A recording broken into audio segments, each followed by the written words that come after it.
आज हम राजनीति के एक बड़े ही दमदार हिस्से पर चर्चा करेंगे, जो एक साधारण भाषा में उसे क्या कहते हैं, इमेज, है ना, छवि,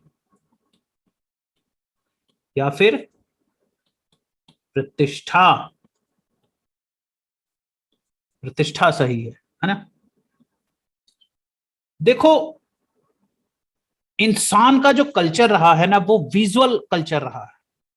इंसान देखने वाला प्राणी है, और वो अपनी जिंदगी की 80% ताकत सिर्फ देखने में लगाता है। क्योंकि देखने के लिए ताकत लगानी पड़ती है, सुनने के लिए ताकत लगानी नहीं पड़ती। आप ना चाहे तब भी सुन सकते हैं। तो इंसानी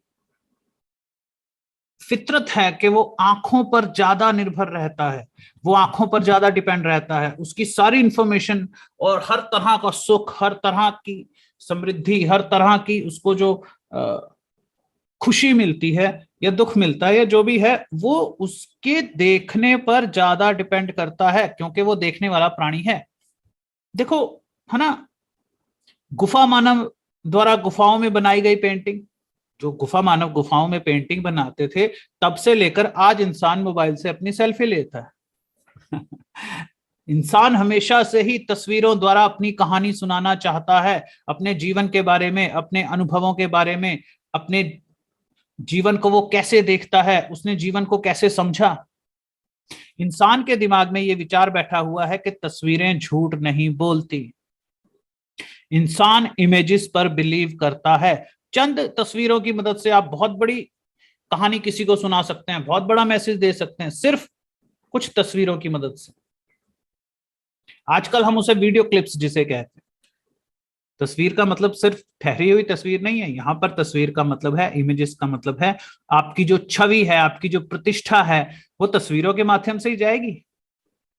चाहे वो वीडियोस हो जाए या तस्वीरें हो जाए। प्रेसिडेंट डोनाल्ड ट्रंप थे और अपने नरेंद्र मोदी जी हैं। ये दोनों अपनी इमेज के आधार पर ही अपनी राजनीति चलते हैं। तुमने देखा होगा, ये लोग पहले अपनी एक छवि बनाते हैं, फिर उस छवि के आधार पर लीडरशिप को अंजाम देते हैं। राजनीति बड़ी मजेदार जगह है, जहां प्रतिष्ठा, प्रसिद्धि और यश सब कुछ भरपूर मात्रा में मिलता है। वो क्षेत्र है राजनीति। अगर तुम कोई बड़ा बदलाव लाना चाहते हो, लोगों को अपने विचार, अपनी मानसिकता समझाना चाहते हो, अपने अपने नए आइडियाज को दूर दूर तक फैलाना चाहते हो, तुम्हें विश्वास है कि जो तुम करने की सोच रहे हो उसमें सबका भला होगा और सब कोई तुम्हारा साथ देगा, तो वो क्षेत्र है राजनीति। वहीं दूसरी तरफ सबसे ज्यादा बदनामी, अपयश और तुम्हारे नाम पर थू थू जिस क्षेत्र में होती है, वो क्षेत्र है राजनीति। अगर तुम बहुत शक्ति हासिल करना चाहते हो, बेकाबू और पागल भीड़ के स्वामी बनना चाहते हो, सभी को अपनी धुन पर नचाना चाहते हो, तो वो क्षेत्र है राजनीति।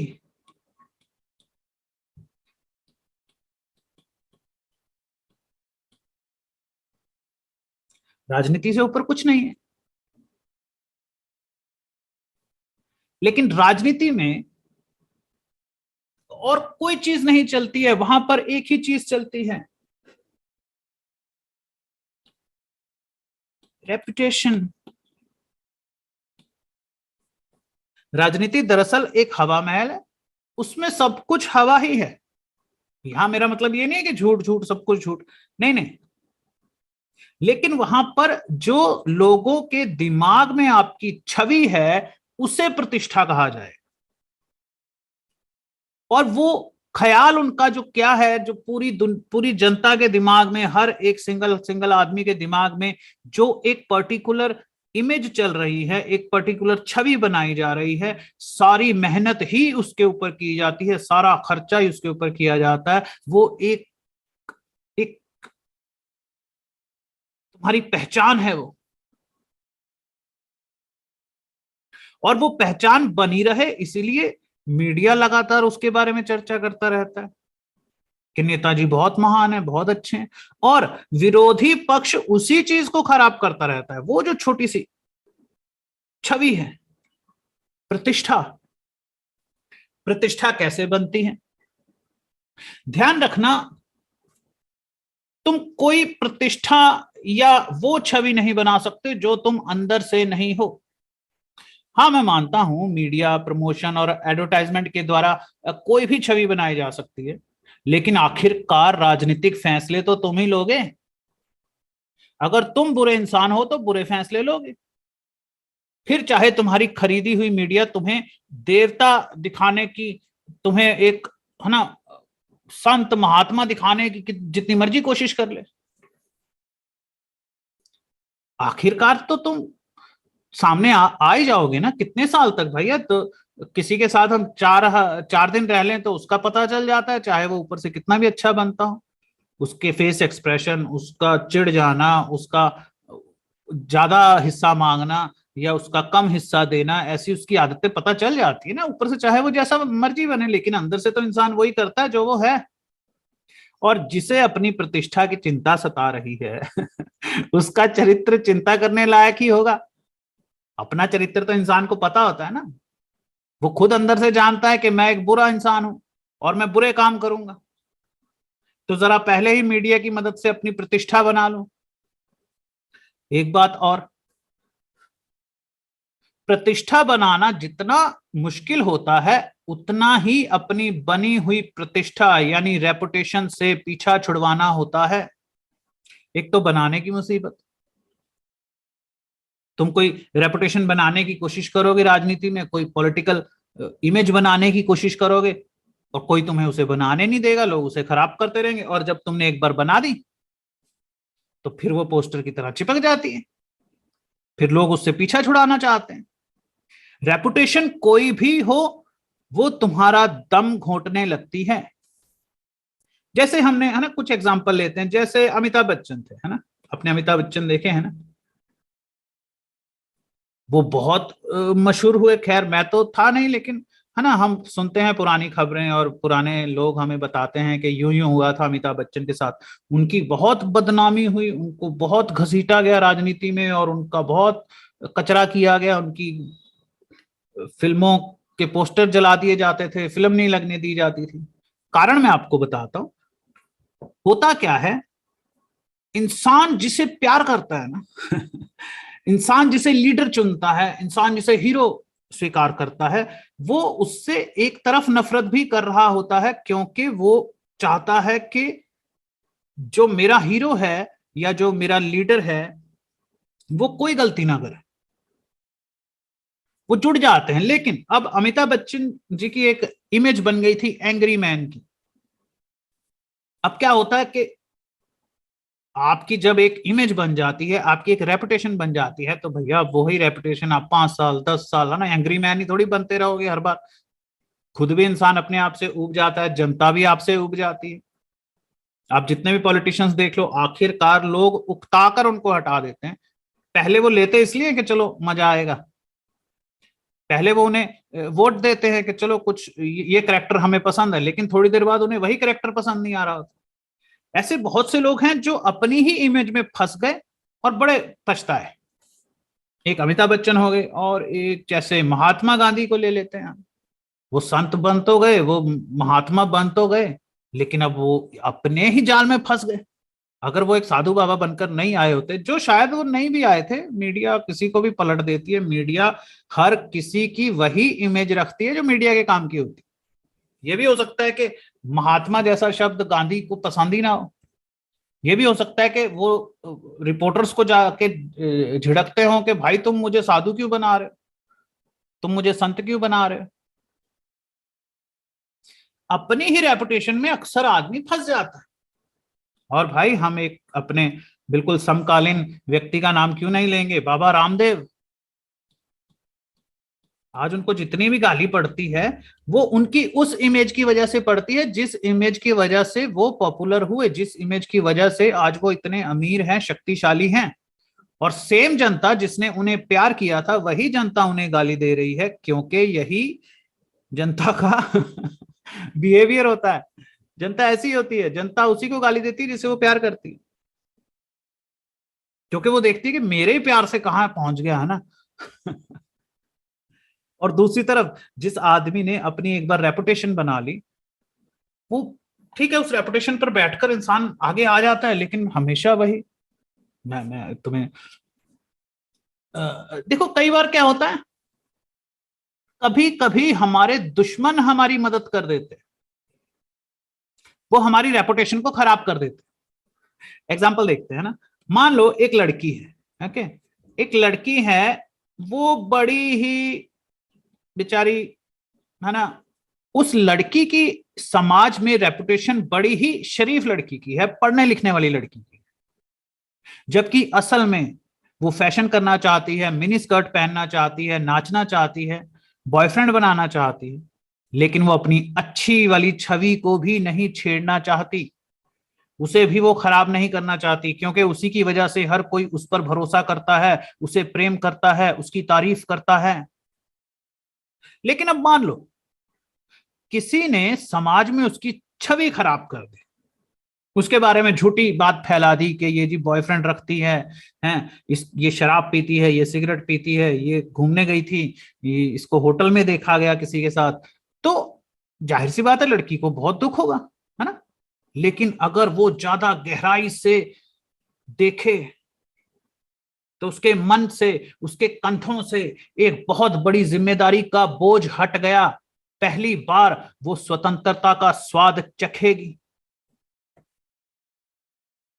आखिरकार चाहे बुरे तरीके से ही सही, दर्द भरे तरीके से ही सही, उसका अपनी उस छवि से पीछा तो छूटा। देखो लाइफ में चेंज आने होते हैं, और लाइफ के सभी चेंजेस ऐसे ही होते हैं, बड़े ही दर्द भरे, बड़े ही दुख भरे। इंसान सोचता है यार, अगर मुझे जिंदगी को कुछ समझाना था या मेरा कुछ अच्छा करना था, तो वो मुझे प्यार से भी तो समझाया जा सकता था, मुझे अच्छी तरह भी तो ट्रीट किया जा सकता है, इतना दुख क्यों? लेकिन यही तरीका है दुनिया का, और इसका कोई इलाज नहीं है। लेकिन कभी कभी, या हमेशा ही, देखो ये बात आपको हमेशा याद रखनी चाहिए कि जब भी कुछ बुरा होता है तो उससे कुछ अच्छा भी होता है, क्योंकि वो चीज खत्म तो होती है, जब जब कुछ बुरा हुआ तो कुछ तो खत्म हुआ। शायद तुम्हारे घर का वो कंफर्ट खत्म हो जाए, वो सोफा खत्म हो जाए जिस पर तुम बैठे रहते हो हर वक्त, और तुमको अरे यार ये अच्छी खासी जिंदगी थी, मजे से एसी में सोफे पर बैठते थे। लेकिन जिंदगी बड़ी बेरहमी से सिखाती है, फिर वो तुम्हें उठाकर पटकती है, और दर्द तो होगा। लेकिन तुम्हें हमेशा शुक्र मनाना चाहिए कि छूटा। क्या हम रेपुटेशन पर आते हैं, है ना, कहानी कहीं और ना चली जाए। जनता को अच्छी तरह समझ लो, जनता बिल्कुल भी आसान नहीं है। ये राजनीति इतनी टेढ़ी मेढ़ी इसलिए है क्योंकि लोगों के दिमाग टेढ़े मेढ़े हैं, हर इंसान अलग सोचता है, हर किसी को इंप्रेस कर पाना मुश्किल है। जनता जिसे प्रेम करती है उसे बदनाम भी करती है, उसके हर फैसले के साथ इमोशनली जुड़ी होती है। जनता डरी होती है कि कहीं हमने गलत इंसान पर विश्वास तो नहीं कर लिया, तो अब वो तुम्हारी हर हरकत को शक की नजर से देखेगी। तुम्हारा शराब पीना, तुम कैसी लड़की को डेट कर रहे हो, तुम कैसी लड़की से शादी कर रहे हो, ये जनता का हक है जानना। तुम ये नहीं कह सकते मेरी पर्सनल लाइफ में क्यों घुस रहे हो। एक सेलिब्रिटी, एक नेता, एक हीरो पब्लिक प्रॉपर्टी होता है, और हाँ, पब्लिक तुम्हारी पत्नी के साथ तुम्हारे रिश्ते कैसे हैं ये भी जानना चाहेगी, तुम्हारी पत्नी के तुम्हारे बारे में क्या विचार हैं ये भी जानना चाहेगी, क्योंकि पत्नी ही बता सकती है कि तुम विश्वास करने के लायक हो या नहीं हो। लोग समर्थन देते हैं लेकिन शक करते हैं। राजनीति का सबसे ताकतवर हथियार है विश्वास। विश्वास के जितने भी रूप हैं तुम्हारे दिमाग में सभी आ जाने चाहिए, सभी सोच लो। विश्वास के कितने रूप होते हैं ये तुम हो।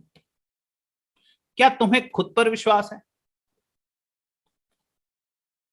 क्या दूसरों को तुम पे विश्वास है? क्या तुमको दूसरों पर विश्वास है? विश्वास के जितने भी रूप होते हैं सभी सोच लो, तुम्हें सभी पर काम करना पड़ेगा। इसका नकारात्मक रूप भी देख लो, हर किसी पर विश्वास मत करो, जिस पर विश्वास करो उस पर जल्दी विश्वास मत करो, किसी पर भी अंधविश्वास मत करो, शक करो। विश्वास शब्द सुनते ही तुम्हारे दिमाग में उसके जितने पहलू आते हैं तुम्हें सभी पर काम करना होगा, क्योंकि राजनीति पूरी तरह विश्वास पर खड़ी होती है। और विश्वास कैसे बनता है? कंफर्मेशन से। इसको जरा अच्छी तरह समझ लेना।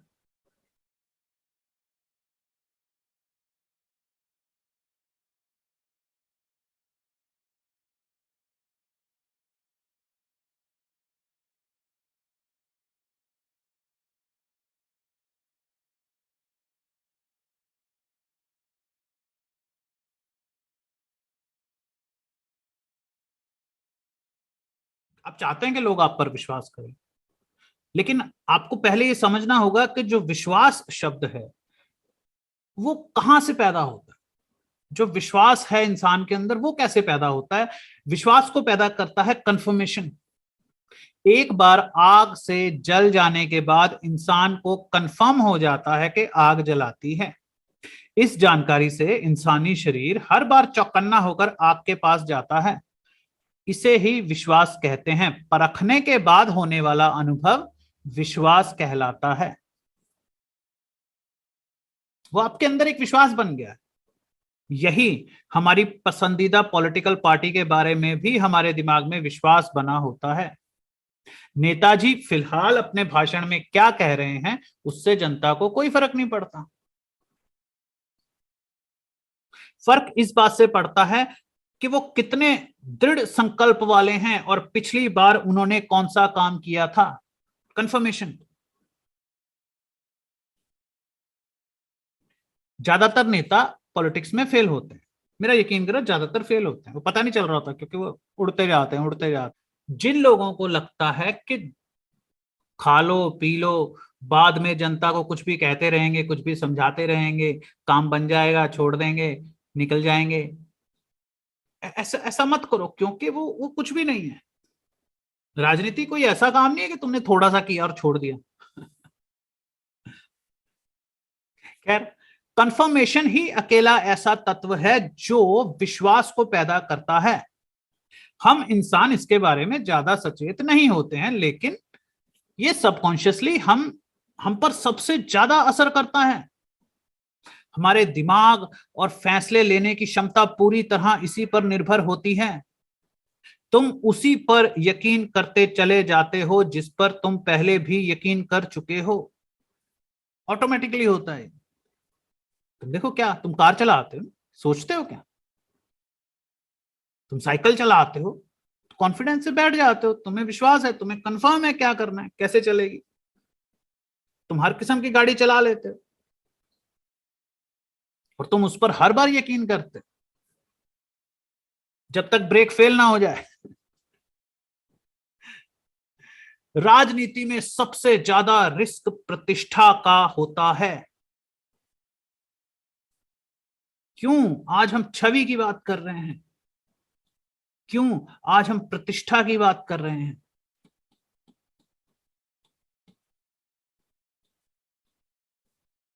पूरी राजनीति पूरी तरह सिर्फ तुम्हारी प्रतिष्ठा पर डिपेंड रहती है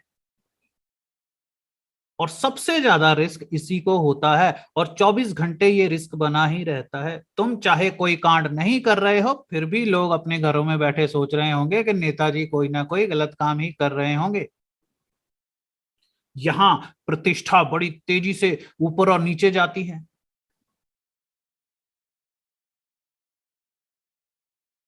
तुम सीखते ही रहोगे, सीखते ही रहोगे। राजनीति में सीखने का काम बड़ा लंबा चलता है, बड़ा धीमा चलता है।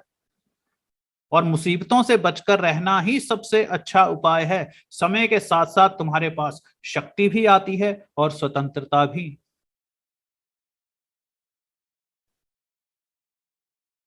यहां गलती बड़ी या छोटी हो उससे कोई फर्क नहीं पड़ता। राजनीति में गलती का मतलब है गलती, और गलती की सजा तो एक अलग चीज है। राजनीति में तुम्हारी गलती का जो तमाशा बनाया जाता है वो बड़े से बड़े कंजरों को फेल कर देता है। राजनीति में कोई घटना छोटी घटना नहीं होती। Marriage and politics are magnifying glasses. शादी में और राजनीति में हर चीज बहुत बड़ी होती है, हर घटना बहुत बड़ी होती है, तमाशा बहुत बड़ा होता है। हाँ, कोई छोटी सी बात होती नहीं है। लेकिन तुमने दोनों जगह देखा होगा, राजनीति में और शादी में यही बात चल रही थी, अरे छोटी सी बात है, तुमने तमाशा बना दिया। और सामने वाला कह रहा होता है छोटी सी बात, तुम्हारे लिए ये छोटी सी बात है।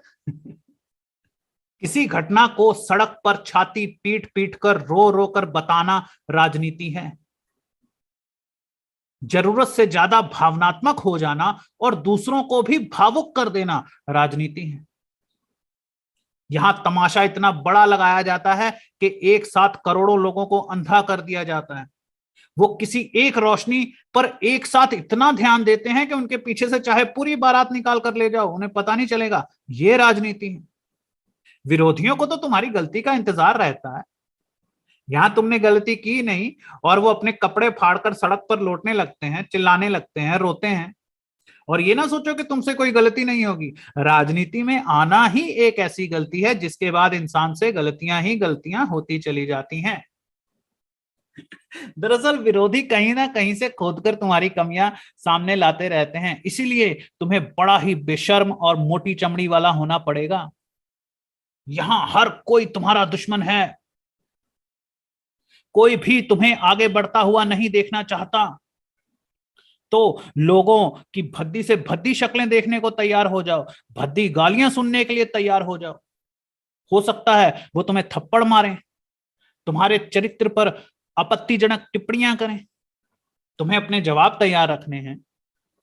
सहन शक्ति, शांति, तसल्ली, ये सब बनाए रखनी है। और उनकी लगभग सभी बातों को तुम्हें अनसुना करना है। ऐसा ध्यान ही नहीं देना है कि ऐसा लगे ये अकेले ही पागल चिल्ला रहे हैं, कोई देख ही नहीं रहा, किसी को पता ही नहीं क्या बोल रहे हैं। हर बात का जवाब नहीं देना है। लेकिन फिर भी राजनीति में बुरी खबरों के लिए, बुरे हालातों के लिए हमेशा तैयार रहना चाहिए। ऐसी कोई सुबह ना होगी जब तुम्हारे सामने कोई नई मुसीबत ना खड़ी होगी, क्योंकि विरोधी पार्टी राज सत्ता हासिल करने के जुनून में एक पल भी नहीं सोती। कोई तुम्हें राजा बना हुआ नहीं देखना चाहता है। कोई तुम्हें शहंशाह बना देखकर खुश नहीं है। हर कोई खुद तुम्हारी जगह राजा बनना चाहता। तो कभी ये मत सोचो कि आज बदनामी ना होगी। कभी ये मत सोचो कि आज अच्छा निकल जाएगा। अरे इतना बड़ा देश है, इतनी जनता है, आधे पागल आधे समझदार। कोई सुसाइड कर लेता है, कोई कूद जाता है, किसी को कोई गोली मार देता है, कोई अपना ही उल्लू सीधा करता है। जब वो देखता है दो पार्टियों में लड़ाई चल रही है तो तीसरा आदमी अपना दुश्मन ठोक देता है कि इन दोनों का ही नाम लगेगा। बदनाम होने से मत डरो। राजनीति में ये बड़ी साधारण सी बात है। तुम्हें देखो, अगर तुम पॉलिटिक्स में आए हो तो भैया तुम सोचो ही मत कि हे राम यार बदनामी क्यों हो गई, मैं तो अच्छी इमेज बनाना चाहता था। जबकि एक बिजनेसमैन ऐसा, बिजनेसमैन पछताता है, उसे दुख होता है, उसका बहुत नुकसान होता है। अगर बिजनेसमैन बदनाम हो जाए, उसकी कंपनी बदनाम हो जाएगी। सिर्फ राजनीति एक ऐसा क्षेत्र है जहां चाहे जितना मर्जी तुम्हें बदनाम होना पड़े, बिल्कुल चिंता मत करो। विपक्ष और एक दूसरों को बदनाम करते ही रहते हैं। इसीलिए यहां पर मजेदार चीज क्या है, अगर तुमने सच में कोई गलती की है और विपक्ष कह रहा है कि देखो देखो इसने गलती की है, तो आप कह सकते हैं ये तो सिर्फ मुझे बदनाम करने के लिए झूठ बोल रहे हैं। तुम्हारी असली गलतियां भी छुप सकती हैं, क्योंकि यहां पर एक दूसरे के ऊपर झूठे इल्जाम लगाना तो बड़ी नॉर्मल सी बात है। और लोग देखो, कभी ये होता क्या है कि जैसे तुम लोग हो, तुम कोई पॉलिटिक्स में इंटरेस्ट नहीं लेते हो तो तुम्हें लगता है कोई भी नहीं लेता। मैं देखता हूँ कि आम लोगों को बातें करते हुए देखता हूँ कि कोई फल बेचने वाला है तो कोई कार में बैठा हुआ कहता है इस फल बेचने वाले को क्या अकल होगी कि किसको वोट डालना है, ये तो आम लोग हैं। नहीं, मैं तुम्हें एक चीज बताना चाहता हूं, अगर तुम्हें तुम्हारे बाप के पैसों से घर बैठे बैठे कार मिल गई है तो उस कार में बैठकर तुम कभी उस सब्जी वाले की समझदारी का मुकाबला नहीं कर सकते, जो सुबह 4 बजे उठ के मंडी जाता है, फल लेकर आता है, फल बेचता है, गले हुए फल भी बेचता है, अच्छे फल भी बेचता है। उसे सब पता है, सारी राजनीतियां पता है उसे, तुम्हें नहीं पता है क्योंकि तुम्हें जरूरत नहीं पड़ी है। तुम्हारी सारी जरूरतें पापा पूरी कर देते। मैं तुम्हें एक पॉइंट बताता हूं, जनता जो होती है ना, वो अचानक किसी से प्यार करने लग पड़ती है और अचानक ही किसी से नफरत करने लग पड़ती है। मैं ये नहीं कहना कि बेवजह, उन्हें वजह देते जाओ। अगर तुमने उन्हें प्यार करने की वजह दी तो वो तुम्हें दिल खोलकर प्यार करेगी, उसका कोई अंत ही नहीं है। लेकिन इसी के साथ एक मुसीबत क्या आ जाती है, अब वो जितनी ताकत से जनता का ये प्यार है, ठीक है, ये जनता का प्यार है भाई साहब, तुमने इतने अच्छे काम किए कि 1 2 3 4 5 6 7 8, है ना, 9 10 स्टेप जनता का प्यार ऊपर पहुंच गया, इतना प्यार ले लिया। अब तुम्हारी एक गलती, वो 10 स्टेप नफरत को वहां जाने के लिए 1 सेकंड लगेगा, क्योंकि यहां से इमोशंस को यहां जंप करना है। अगर तुमने लोगों के इमोशंस को बहुत हाइप कर दिया है, बहुत विश्वास जीत लिया है, तो उनकी नाराजगी भी उसी लेवल की होगी। लेकिन इससे भी मजेदार घटना आगे है। क्या? अगर उन्हें अचानक तुमसे नफरत हो गई है तो तुम थोड़ा सा सब्र करो और थोड़े से हालात को लाइट होने दो और इंतजार करो और अपने दूसरे कामों पर ध्यान दो, ज्यादा जुनून से काम करो, तो क्या होगा, वही फिर प्यार करने लग जाएगी जनता। राजनीति में घटनाओं को लोग बड़ी आसानी से भूल जाते हैं। राजनीति में लोग नई चीजों को ट्राई करने से नहीं डरते हैं। तुम्हें बहुत ही फोकस्ड होना होगा, समर्पित होना होगा, इच्छा शक्ति वाला बनना होगा, अपना जुनून दिखाने से कभी नहीं कतराना है। तुम पर लाखों इल्जाम लगते रहे, कोई कुछ भी बोलता रहे, उनकी तरफ ध्यान मत दो और अपने जुनून की तरफ ध्यान दो। बुरे वक्त के लिए पहले से ही तैयारी करके रखो, बुरी खबरों को फैलने से रोकना और उससे होने वाले नुकसान को रिकवर करना, जल्दी से जल्दी रिकवर करना, इनकी तैयारी पहले से करके रखो। मैनेजमेंट की टीम को तैयार रखो, अफवाहों वालों को तैयार रखो, क्योंकि गड़बड़ होती रहेगी। ऐसा नहीं है कि तुम किसी को सोते हुए को फोन करोगे, अरे भाई आज तो बहुत मुसीबत हो गई, उठ यार करते हैं कुछ, नहीं, तुम्हें 5 6 साल पहले से तैयारी करनी है। और कम से कम 5 ऐसी सिचुएशन अपने दिमाग में बनाओ जिसमें कोई भी नेता फंस सकता है या तुम फंस सकते हो। तो ऐसे में जब मीडिया या कोई प्रेस रिपोर्टर तुम्हें इंटरव्यू देने के लिए कहेगा, तुमसे सवाल पूछेगा, तब तुम्हारी बॉडी लैंग्वेज क्या होनी चाहिए, तुम्हारा रिस्पॉन्स मैकेनिज्म कैसा होना चाहिए। जैसे तुम्हारा कोई पुराना पुलिस केस सामने आ जाए, कोई लड़की तुम पर छेड़खानी का झूठा आरोप लगा सकती है, कोई पुरानी तस्वीर सामने आ सकती है, जरूरी नहीं कि उस तस्वीर में आप सिगरेट या शराब पी रहे हो, उसमें आप यूं ही बैठे हो सकते हो, या, है ना, गलत कपड़े पहने हुए हो सकते हैं, या और कुछ नहीं, तो झूठी खबर बना देते हैं।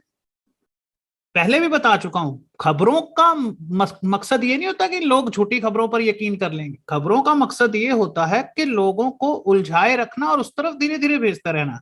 वो न्यूज रीडर जानते हैं कि बूंद बूंद करके घड़ा भरता है। वो ये नहीं कहते कि एक ही खबर ऐसी आएगी कि पूरी पार्टी उड़ जाएगी। एक एक गलती, छोटी छोटी छोटी छोटी छोटी छोटी गलतियां। कांग्रेस की कौन कौन सी गलतियां गिनाई जाती हैं, जो गलतियां है ही नहीं। कहते जी सोनिया गांधी तो विदेशी है, अब कोई विदेशी पत्नियां विदेशी होती हैं लोगों की, उसमें क्या है। अचानक तुम्हारे बोलने और व्यवहार करने का तरीका अगर बदल जाएगा तो लोग तुम पर दोबारा कभी विश्वास नहीं करेंगे, वो तुम पर विश्वास करना बंद कर देंगे अगर तुम बौखला गए। लोगों के सवालों के लगातार जवाब देते रहना, उनसे बातचीत करते रहना ही इकलौता जरिया है जो सही मायने में काम करता है। आप पर आरोप लगेंगे, बहुत सारे लगेंगे, तैयार रहो, नहीं लगेंगे तो इसका मतलब तुम पॉलिटिक्स के लिए हो ही नहीं, तुम्हें कोई कुछ समझ ही नहीं रहा। सीधी सी बात है। अगर तुम पर आरोप नहीं लग रहे हैं, तुम चैन की नींद सो रहे हो, तो तुम पॉलिटिशियन हो ही नहीं। एक अच्छा सा स्लोगन बनाओ, वोटर को मिलने वाले फायदे बताओ, विरोधियों को ताने मारना बंद करो, रैलीज होल्ड करो, स्पीचेस दो, विद्यार्थियों से मिलो। जनता को तुम्हें यकीन दिलाना है कि तुम उन्हें बड़े बड़े व्यापारियों से बचाओगे, है ना। जनता को तुम्हें यकीन दिलाना है कि तुम जनता को इन पापी बिजनेसमैनों से बचाओगे, और व्यापारियों को तुम्हें यकीन दिलाना है कि तुम उन्हें जनता से बचाओगे। बिजनेस फैलाने में तुम्हारी मदद की जाएगी, है ना। जनता को जाके कहो ये लूट रहे हैं, ये डाकू हैं, ये गुंडे हैं, इनको जाके कहो, तुम्हारा काम अच्छा होगा, बढ़िया होगा, कुछ करने की चिंता नहीं है, बिल्कुल फिक्र मत करो, खुल दिल खोल के बिजनेस करो, हमें भी दो, खुद भी खाओ, ऐसा कहते हैं। मैं बिल्कुल नहीं कह रहा कि आपको बेईमानी करनी चाहिए, अच्छे तरीके से करो, सब पॉजिटिवली करो, एक पैसा भी बेईमानी का मत खाओ, तब भी बहुत कुछ है। अरे ये देश ऐसा है, अगर तुमने इस देश को सुधार दिया तो तुम्हें कभी कुछ, यहाँ भिखारियों को लोग पैसे दे दे के करोड़पति बना देते हैं। तुम्हें क्या लगता है ये इतने बेकार लोग हैं कि अगर तुम इनका भला करोगे तो ये तुम्हें बाद में रोटी नहीं देंगे या तुम्हें कार नहीं देंगे? मुझसे लिखवा लो भाई साहब, अगर तुम अच्छे नेता बने तो तुम किसी भी शोरूम में चले जाओ, वो आपको चाबी दे देंगे गाड़ी की, क्योंकि भूल जाओ पैसे। ये अमेरिका नहीं है, ये इंडिया है। दृढ़ संकल्प तुम्हें साधारण मनुष्य से देवता बना देता है।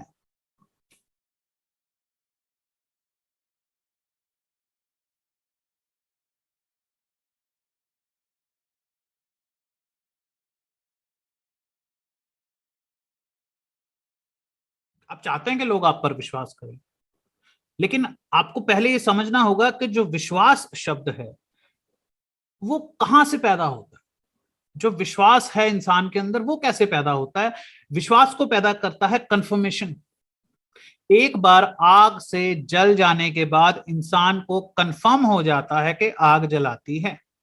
इस जानकारी से इंसानी शरीर हर बार चौकन्ना होकर आग के पास जाता है। इसे ही विश्वास कहते हैं। परखने के बाद होने वाला अनुभव विश्वास कहलाता है। वो आपके अंदर एक विश्वास बन गया है। यही हमारी पसंदीदा पॉलिटिकल पार्टी के बारे में भी हमारे दिमाग में विश्वास बना होता है। नेताजी फिलहाल अपने भाषण में क्या कह रहे हैं उससे जनता को कोई फर्क नहीं पड़ता। फर्क इस बात से पड़ता है कि वो कितने दृढ़ संकल्प वाले हैं और पिछली बार उन्होंने कौन सा काम किया था। कंफर्मेशन